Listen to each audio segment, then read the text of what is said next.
नमस्कार दोस्तों, इस ऑनलाइन क्लास में आप सभी का स्वागत है। दोस्तों, आज हम जिस टॉपिक पे बात करने जा रहे हैं, टॉपिक का शीर्षक है भारत परिषद अधिनियम। ये भारत परिषद अधिनियम हम लोग टॉपिक पढ़ रहे हैं, भारत का संवैधानिक विकास, उसी की एक कड़ी है। पिछले क्लास में हम लोग चर्चा किए थे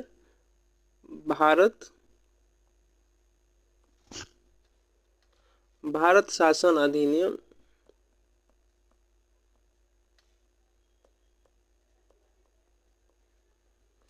1858। इसके अंतर्गत हम लोग चर्चा किए थे, उसी की अगली कड़ी है भारत परिषद अधिनियम 1861। भारत परिषद अधिनियम 1861 के अंतर्गत हम लोग देखेंगे परिषद का गठन। हम लोग देखते हैं परिषद 1853 में आई थी, चार्टर एक्ट। उसके अंतर्गत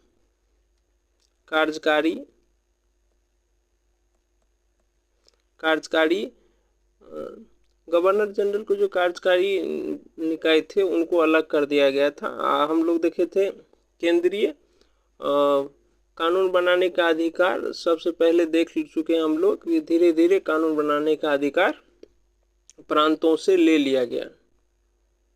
प्रांतों से कानून बनाने का अधिकार ले लिया। 1833 के एक्ट में, चार्टर एक्ट में हम लोग देखते हैं कि प्रांतों को जो अधिकार कानून बनाने के लिए दिए गए थे उन अधिकारों को ले लिया गया और केंद्रीय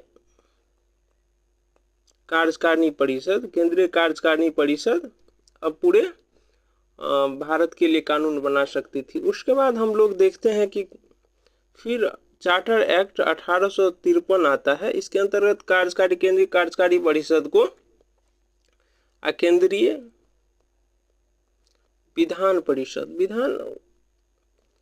इसका काम था विधान बनाना। विधान परिषद को अलग कर दिया गया, अलग करके इनको कानून बनाने का अधिकार दे दिया गया। तो अभी जो हम लोग भारत परिषद अधिनियम 1861 पढ़ रहे हैं, तो केंद्रीय विधान परिषद जो उसमें गठन किए गए थे, तो ये केंद्रीय नहीं है, ये भारत परिषद अधिनियम है। तो परिषद से संबंधित जो भी बदलाव होंगे उसको हम लोग यहाँ पढ़ेंगे। आप समझ गए होंगे कि परिषद में जो बदलाव होंगे, इस अधिनियम के अंतर्गत परिषद में बदलाव किया गया, उसी को हम लोग यहाँ पढ़ेंगे। देखिए इनमें क्या क्या प्रावधान किया गया था। पहली बात, प्रांतों को जो अधिकार ले लिया गया था, अधिकार दे दिया गया। अब प्रांतीय विधान परिषद का गठन हुआ। प्रांतीय विधान परिषद, देखिए प्रांत तो एक नहीं थे, प्रांत तो बंगाल भी थे। तो बंगाल में ऑलरेडी यहाँ रह रहे थे गवर्नर जनरल, तो बंगाल में नहीं। जैसे बम्बई हो गया आपका, मद्रास हो गया, तो बम्बई मद्रास प्रांत के लिए भी अब कानून बनाने का अधिकार दे दिया गया। प्रांतीय, देखिए बम्बई प्रांतीय विधान परिषद, अब मद्रास प्रांतीय विधान परिषद, इस टाइप का गठन कर दिया गया और कानून बनाने का अधिकार को विकेंद्रीकृत कर दिया गया। विकेंद्रीकरण का अब देखें, विकेंद्रीकरण की शुरुआत हो गया। इसके बाद आप लोग देखेंगे कि 1919 में जो एक्ट आता है उसमें भी व्यापक प्रावधान किया गया। 1935 तक ये सिलसिला चलते रहता था। भारत में के संविधान में भी आप लोग देखेंगे कि राज्यों को अपना कानून बनाने का अधिकार दिया गया है। तो ये विकेंद्रीकरण की शुरुआत यहीं से धीरे धीरे होने लगती है। इसके बाद आप देखें कि केंद्रीय विधान परिषद में सदस्यों की संख्या में वृद्धि की गई। और पहले होते थे कि इसमें अंग्रेज लोग को शामिल किया जाता था, अब भारतीयों को शामिल किया जाने लगा। भारतीयों को शामिल किया जाने का अर्थ है कि इसमें तो चुनाव नहीं होते थे, तो मनोनीत किया जाने लगा। तो जैसे कि पटियाला के महाराज हो गए, बनारस के राजा हो गए, सर दिनकर राव, ये तीन जो थे इनको मनोनीत किया गया। इसके साथ आप देखें कि गवर्नर जनरल के अधिकार में वृद्धि किया गया, जैसे कि केंद्रीय विधान परिषद मान लीजिए बैठक नहीं हो रही, अध्यादेश जारी करने का अधिकार, अध्यादेश जारी करने का अधिकार किसको दिया गया? गवर्नर जनरल को। गवर्नर जनरल अध्यादेश जारी कर सकते हैं जब केंद्रीय विधान परिषद की बैठक नहीं हो रही, तो मान के चलिए वो अध्यादेश जारी कर सकते हैं। इसके साथ कुछ छोटे मोटे और बदलाव किए गए, जैसे देखिए यहाँ भारत परिषद अधिनियम 1861, इस अधिनियम के द्वारा विधान परिषद में भारतीय प्रतिनिधि या गैर सरकारी सदस्य, पहले सरकारी सदस्य होते थे, को शामिल किया गया। इसमें 3 भारतीय प्रतिनिधि मनोनीत किया गया। बनारस के राजा हो गया आपका, पटियाला का महाराज सर दिनकर राव। विकेंद्रीकरण की नींव होगी यहाँ, विकेंद्रीकरण की नींव की शुरुआत हुई। इसके तहत मद्रास, बम्बई प्रेसिडेंसी विधायक शक्तियां, विधायी कह सकते हैं, विधायी शक्तियां दी गई कि आप विधान बना सकते हैं, कानून बना सकते हैं, लौटा दी गई। उसके बाद पहले आप देखेंगे केंद्रीकरण की शुरुआत हुई। रेगुलेटिंग एक्ट 1773 में आता है, तो इसी के अंतर्गत बंगाल के जो गवर्नर थे ना, उसको बंगाल के गवर्नर जनरल बना दिया गया। कुछ विषयों पर मद्रास और बॉम्बे प्रेसिडेंसी को इसके अंतर्गत कर दिया गया था।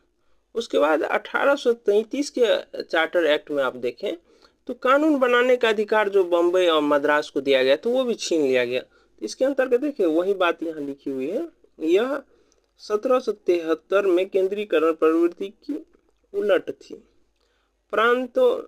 प्रांतीय परिषद द्वारा बनाए गए कानून अब गवर्नर जनरल की स्वीकृति, गवर्नर जनरल जैसे कि अभी राष्ट्रपति हैं तो कुछ विषय पर राष्ट्रपति की स्वीकृति लेनी पड़ती थी, लेकिन यहाँ ऐसा प्रावधान था कि आप कोई भी कानून प्रांत परिषद द्वारा बनाया गया तो आप गवर्नर जनरल की स्वीकृति लीजिए, उसके बाद फिर आपका कानून माना जाएगा कि कानून अच्छा से बन गया है। स्वीकृति लेना अनिवार्य कर दिया था। उसके बाद देखिए विधान परिषद का गठन, विधान परिषद का गठन धीरे धीरे होने लगा। शुरू में तो बॉम्बे मद्रास में, उसके बाद देखिए 62 में बंगाल में हो गया। उसके बाद देखिए 1866 में उत्तर पश्चिम सीमा प्रांत में, 1897 में पंजाब में। फिर आगे देखते हैं हम लोग, इसके अंतर्गत वायसराय अध्यादेश जारी करने की शक्ति दी गई। वायसराय, हाँ एक व्यवस्था और देखिए, लॉर्ड कैनिंग द्वारा प्रोटोफोलिया व्यवस्था जैसे कि परिषद है आपका, परिषद को कोई विभागों का जैसे विभाग दिए, परिषद की बैठक नहीं हो रही, अब विभाग जिनको दिया गया मान के चलिए सदस्य को, ये निर्णय ले सकते थे। परिषद के सदस्य परिषद की तरफ से विभाग के जो अध्यक्ष बनाए गए निर्णय ले सकते हैं। कुल मिलाकर कर सकते हैं, जैसे मंत्री तो नहीं कर सकते हैं, लेकिन मंत्री का जो कॉन्सेप्ट है धीरे धीरे यहीं से जनरेट होने लगा। जैसे कि होता है ना, परिषद के सदस्य होते हैं मंत्री, मान के चलिए संसदीय प्रणाली में, उसके बाद विभाग के अध्यक्ष भी होते हैं। तो इस तरह से डिसीजन कौन लेते हैं? अंतिम रूप से डिसीजन विभाग के जो अध्यक्ष होते हैं, मंत्री वही लेते हैं। तो इस समय भी ये प्रावधान किया जाना है प्रोटोफोलिया व्यवस्था, लेकिन उस समय मंत्री शब्द का प्रयोग नहीं किया गया था। कॉन्सेप्ट यहीं से धीरे धीरे जनरेट होने शुरू हो गई। उसके बाद फिर आगे हम लोग देखते हैं भारत परिषद अधिनियम 1892। आप समझ गए होंगे परिषद से संबंधित बातें यहाँ कही जाएगी इस अधिनियम में। परिषद से अधिनियम क्या बातें थी? जैसे परिषद का विस्तार किया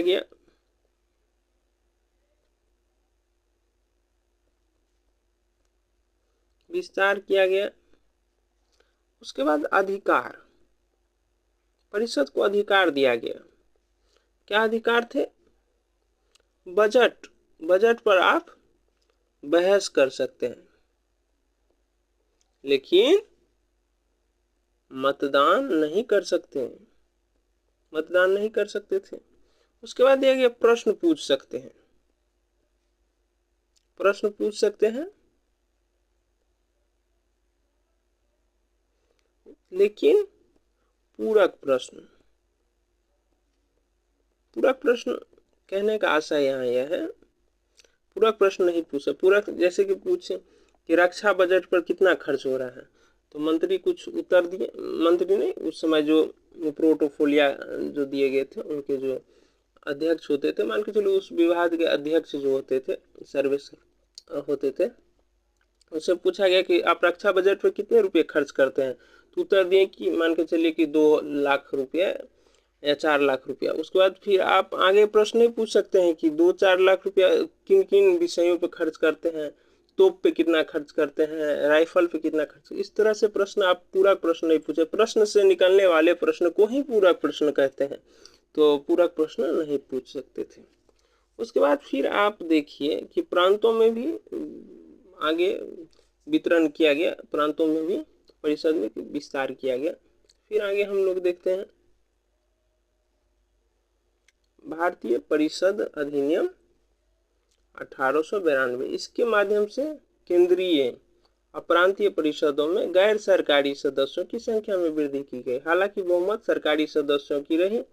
बहुमत सरकारी सदस्यों का कहने का अर्थ है कि कुछ सदस्यों को मनोनीत हुआ, लेकिन पहले से जो थे अधिक संख्या, अधिक कह सकते हैं कि संख्या सरकारी सदस्य की थी, सरकार जो नियुक्त करते थे। विधान परिषद के कार्य में वृद्धि की, बजट बहस करने लेकिन मतदान नहीं कर सकते थे। उसके बाद कार्यपालिका से प्रश्न पूछने लेकिन पूरक प्रश्न नहीं पूछ सकते थे, वही बातें यहाँ लिखी हुई है। इसके बाद हम लोग देखते हैं कि भारतीय परिषद अधिनियम 1909, परिषद से संबंधित ही बातें होंगी, परिषद है तो इस अधिनियम में तो क्या क्या प्रावधान थे इसके अंतर्गत। आपको पता होगा कि मुस्लिम लीग का गठन 1906 में हो चुका था, तो इसमें इसकी पृष्ठभूमि आपको अगर पता होगी उस समय, तो पृष्ठभूमि इतिहास पढ़े होंगे, तो उस संदर्भ में आप देखें तो प्रावधान समझ में आ जाएंगे क्या क्या प्रावधान हो सकते हैं कि बांटो राज करो की नीति के अंतर्गत। इसमें मुख्य प्रावधान थे कि परिषद का विस्तार किया गया, लेकिन केंद्र और प्रांत में दोनों किया गया था। प्रांतों में गैर सरकारी सदस्यों का बहुमत दे दिया गया, लेकिन केंद्र में सरकारी सदस्य के पास ही बहुमत रहने दिया गया। यहाँ गैर सरकारी सदस्यों को प्रांत में बहुमत दे दिया गया। इसके बाद हम लोग देखते हैं अधिकार के अंतर्गत।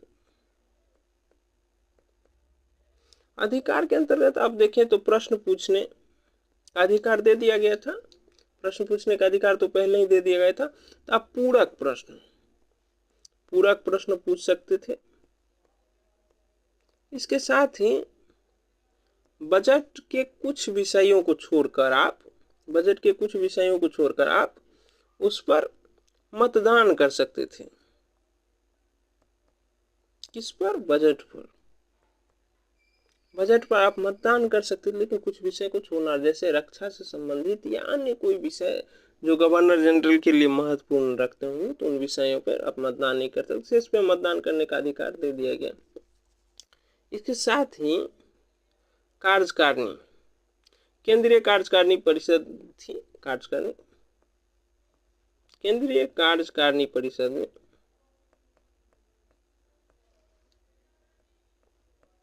इसमें प्रथम बार भारतीयों की नियुक्ति की गई। सत्येंद्र प्रसाद सिन्हा पहले व्यक्ति थे जो गवर्नर जनरल के कार्यकारिणी परिषद का सदस्य बनाया गया। गवर्नर कार्यकारिणी परिषद तो आप समझे होंगे कि कार्यकारिणी परिषद गवर्नर जनरल को सलाह देने के लिए होते थे, तो कार्यकारिणी परिषद में सत्येंद्र प्रसाद सिन्हा को पहले व्यक्ति थे। हालांकि प्रांतों में 1907 में कार्यकारिणी परिषद में, उसमें प्रांत में तो गवर्नर के कार्यकारिणी परिषद होंगे, तो गवर्नर के कार्यकारिणी परिषद में प्रवेश दे दिया गया था, लेकिन यहाँ नहीं दिया गया था। उसके बाद फिर आगे आप देखेंगे कि आरक्षण या पृथक निर्वाचन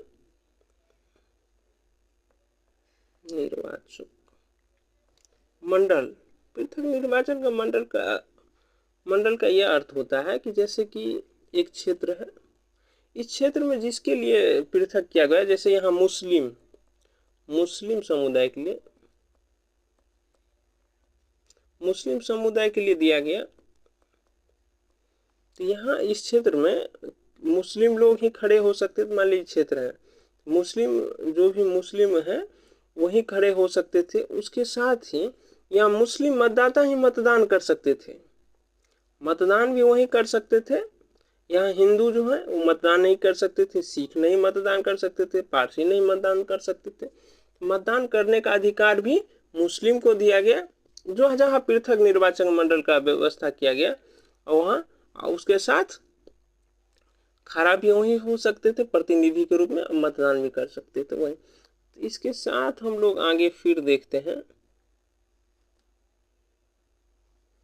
मार्लो मिंटो सुधार के नाम से भी जाना जाता है। मार्लो उस समय, मिंटो इसमें वायसराय थे, मार्लो उसमें भारत राज्य सचिव थे। भारत राज्य सचिव का आप लोग जान चुके हैं कि भारत राज्य सचिव पद की जो शुरुआत है, पद का सृजन कह सकते हैं, तो भारत शासन अधिनियम 1858 के अंतर्गत की गई थी। उनके 15 सदस्यीय परिषद होते थे। परिषद सलाह देती थी और सलाह देने के लिए होती थी, बाध्यकारी सलाह नहीं होते थे। और भारत जो कह सकते हैं भारत राज्य सचिव कैबिनेट के सदस्य होते थे। इस प्रकार वो संसद के प्रति उत्तरदायी थे। आप लोग ये बात पहले जान चुके हैं। उसके बाद इसके माध्यम से केंद्रीय प्रांतीय विधान परिषद का आकार में वृद्धि विस्तार किया गया। जैसे कि आप देखें कि प्रांतों में जैसे गैर सरकारी सदस्यों की बहुमत होगी, जो हम लोग देख चुके हैं। केंद्रीय परिषद में सरकारी बहुमत को बनाए रखा गया। प्रांतीय परिषद में गैर सरकारी सदस्यों को बहुमत की अनुमति दी गई। अधिकार में वृद्धि की। पूर्वक प्रश्न पूछ सकते हैं। बजट के कुछ हिस्सों पर मतदान करने का अधिकार दिया गया। प्रथम बार केंद्रीय कार्यकारी परिषद में भारतीयों की नियुक्ति सत्येंद्र प्रसाद सिन्हा पहले व्यक्ति थे। प्रांतों में कार्यकारिणी परिषद में नियुक्ति पहले हो चुकी थी। अधिनियम में मुस्लिम समुदाय के लिए पृथक निर्वाचन मंडल का प्रावधान किया गया था। देख चुके हैं हम लोग। फिर आगे हम लोग अगले क्लास में मिलते हैं। धन्यवाद।